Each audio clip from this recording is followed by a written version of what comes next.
Kobe Bryant, Dr. J, Karl Malone, and myself. Now, some of you may be wondering, why is it worded this way? This article, I had to translate it. So Firefox translated it for me, so that's why it came out that way. But anyway,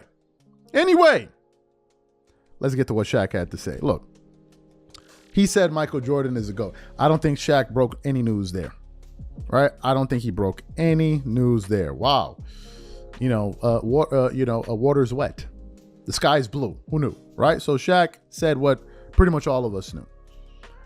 But then he said he doesn't include LeBron in his top 5. Now let's look at Shaq's top 5. He has Jordan, understandably. He has Kobe, understandably. Then he included himself. You got a hell of a list there. Then he included the mailman and Karl Malone. Okay. And then he included Dr. J. So I think people may take exception. Well, LeBron fans may take exception to Dr. J being there and then Karl Malone. But what's important to point out is that this is Shaq's list. This is his top 5, right? There are other players like, for instance, Charles Barkley. He doesn't have Kobe in his top 5. He has Kobe Bryant number 6.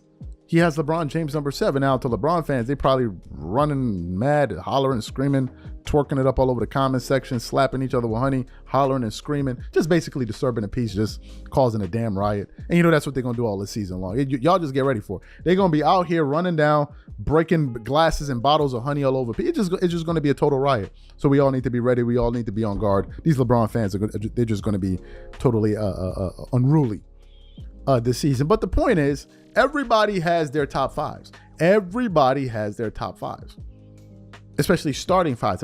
If I thought of a starting 5, I really haven't given it much thought. If I had to think of one right now as I'm doing this show live with you guys now, who would I put in my top? Okay, I would go Kobe, Jordan, of course. Like, that's a no-brainer. Okay, I got it. I got an idea. So it would be Kobe, Jordan. At the 3, you got KD. I would go for LeBron at the 3. Then at the 4, well, I would go to the 5. At the 5, I would go for Hakeem Olajuwon. And at the 4, I want some versatility at the 4.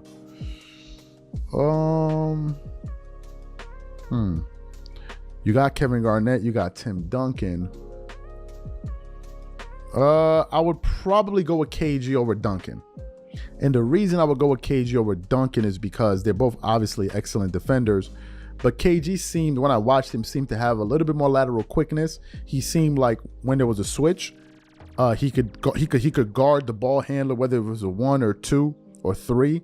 So I will go with KG maybe because he's a little bit more versatile defensively. And he could stretch the floor. And he's a reliable knockdown jump shooter. And because of his competitive fire. So yeah, that'll be my starting 5. Kobe, Jordan, LeBron, Kevin Garnett, Hakeem Olajuwon. I would put LeBron at the 1. I would put Jordan at the 2.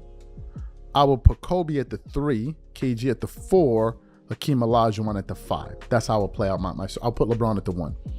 And I'll be able to cause all type of mismatch nightmares, especially with cross matchups and all of that. Because if LeBron is at the 1, then whatever point guard you have, is going to be guarding a 6'9" guy.